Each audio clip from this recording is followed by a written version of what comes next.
কল্যাণী ইউনিভার্সিটির আন্ডারে নদিয়া এবং মুর্শিদাবাদ জোনের মধ্যে যে সমস্ত কলেজ রয়েছে প্রত্যেকটা কলেজে তোমরা যারা 6 সেমিস্টারের স্টুডেন্ট রয়েছো বিএ জেনারেল অর্থাৎ পাস কোর্সের, তো তোমাদের 6 সেমিস্টারে যাদের জিই পলিটিক্যাল সায়েন্স রয়েছে, তো জিই পলিটিক্যাল সায়েন্সের লাস্ট মিনিট 5 এবং 10 নম্বরে কিছু গুরুত্বপূর্ণ সাজেশন নিয়ে আজকের এই ভিডিওতে আলোচনা করব। কাজেই তোমাদের যাদের জিই পলিটিক্যাল সায়েন্স রয়েছে তোমাদের কাছে আজকের এই ভিডিওটা খুবই গুরুত্বপূর্ণ একটা ভিডিও হতে চলেছে, তাই প্রত্যেকেই আজকের এই ভিডিওটা প্রথম থেকে শেষ পর্যন্ত দেখবে। তো ভিডিওর থাম্বনেলটা দেখে তোমরা প্রত্যেকেই বুঝতে পেরেছো কোন টপিক থেকে আমি সাজেশন তৈরি করেছি। তো দেখো স্ক্রিনের উপর তোমরা প্রশ্নগুলি দেখতে পাচ্ছ। তো দেখো প্রথম প্রশ্ন রয়েছে, ভারতীয় মানবাধিকার কমিশনের গঠন, কার্যাবলী ও ক্ষমতা সম্পর্কে আলোচনা করো, এর সীমাবদ্ধতা লেখো।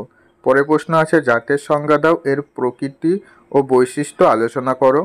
পরে প্রশ্ন আছে, মানবাধিকার সম্পর্কিত বিশ্বজনীন ঘোষণার অন্তর্গত পৌর ও রাজনৈতিক অধিকারসমূহ উল্লেখ করো। পরে প্রশ্ন রয়েছে, ভারতীয় মানবাধিকার কমিশনের সীমাবদ্ধতা সম্পর্কে আলোচনা করো।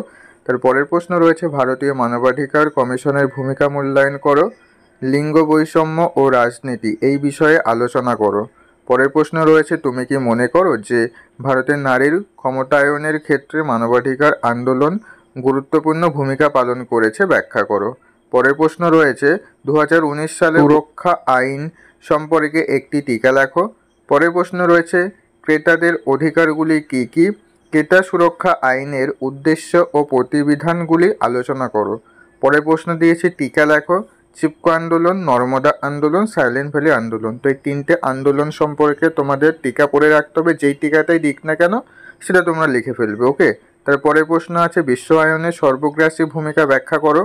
বা বিশ্বায়ন সম্পর্কে তোমরা একটা প্রশ্ন পড়ে রাখবে, বিশ্বায়ন থেকে যে কোনো একটা প্রশ্ন তোমাদের পরীক্ষাতে দেবেই। ওকে, পরের প্রশ্ন রয়েছে, মানবাধিকার ও নাগরিক অধিকারের মধ্যে পার্থক্য লেখো।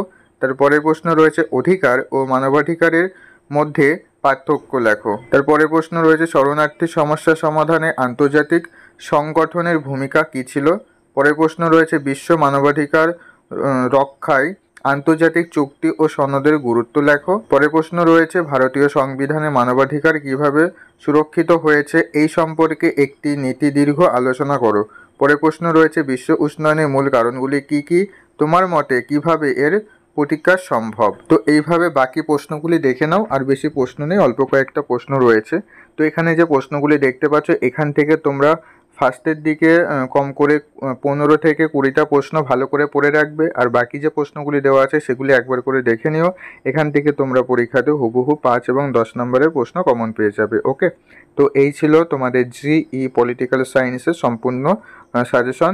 তো এই কোশ্চেনগুলি দেখবে তোমাদের অনেক প্রশ্নই পড়া হয়ে গেছে, আর এর মধ্যে থেকে যে প্রশ্নগুলি পড়া হয়নি তোমাদের পরীক্ষার এখনও প্রায় 14-15 দিন বাকি রয়েছে।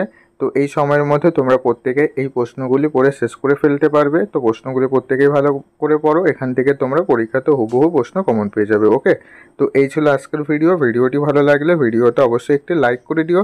এর পরবর্তী কোন সাবজেক্টের সাজেশনের প্রয়োজন অবশ্যই ভিডিওর কমেন্টে জানাবে, আমি পরবর্তী ভিডিও খুব শীঘ্রই আমাদের এই চ্যানেলে আপলোড করে দেবো।